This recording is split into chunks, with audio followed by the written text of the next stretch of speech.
She sat at the corner table of a softly lit cafe, fingers nervously twisting the strap of her purse as she waited.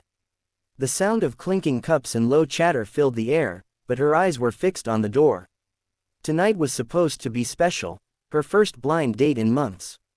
She had taken extra care with her appearance, wearing a simple blue dress and curling her hair just the way her best friend suggested. Minutes stretched into an hour, and then two. She checked her phone again and again, each time hoping for a message that never came. Finally, when the man she had been waiting for did arrive, he barely looked at her. His eyes scanned her face, and with a dismissive shake of his head, he muttered something about not being his type, before walking right back out. Her heart sank. She wanted to disappear, to sink into the chair and vanish with the steam of her untouched coffee. Across the cafe, another man had been watching quietly. He was tall, broad-shouldered, dressed in a suit that hinted at success, yet his eyes carried a softness that was rare. He had come in with a little boy, no older than 7, who now sat coloring at the corner of the table. The boy would glance at his father every so often with a smile, and the man would nod, as though reminding his son he was right there. The man had seen everything, the waiting, the rejection, the pain in the young woman's eyes. Most people had turned their heads away, embarrassed by the awkwardness.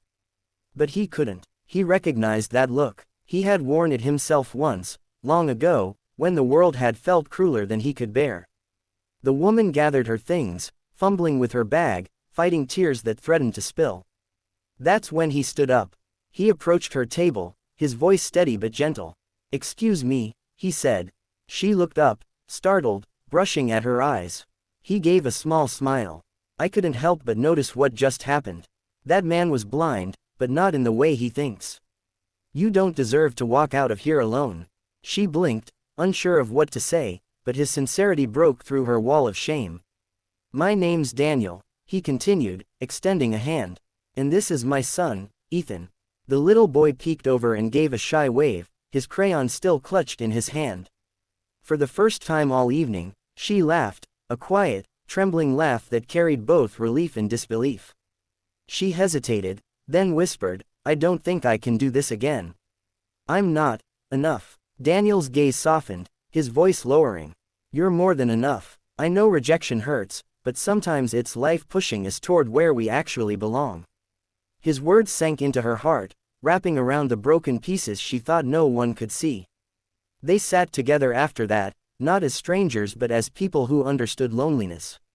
She told him about her life, about working long hours in a bookstore and how she always dreamed of being loved for who she really was, not how she looked.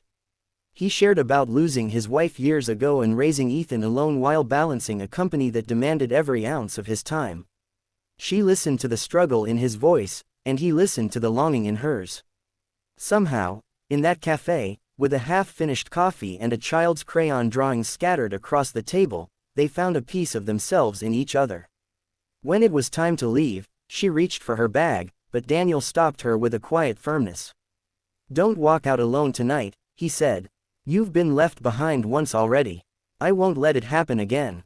She felt her chest tighten, the weight of rejection lifting just a little. He stood, helped her with her coat, and motioned for Ethan, who quickly slipped his tiny hand into hers as if it was the most natural thing in the world. On the way out, Daniel glanced at her and said words she would never forget. "You may have been rejected tonight, but not by me. I'll take you home." It wasn't about romance at that moment. It was about dignity, kindness, and someone seeing her when she felt invisible.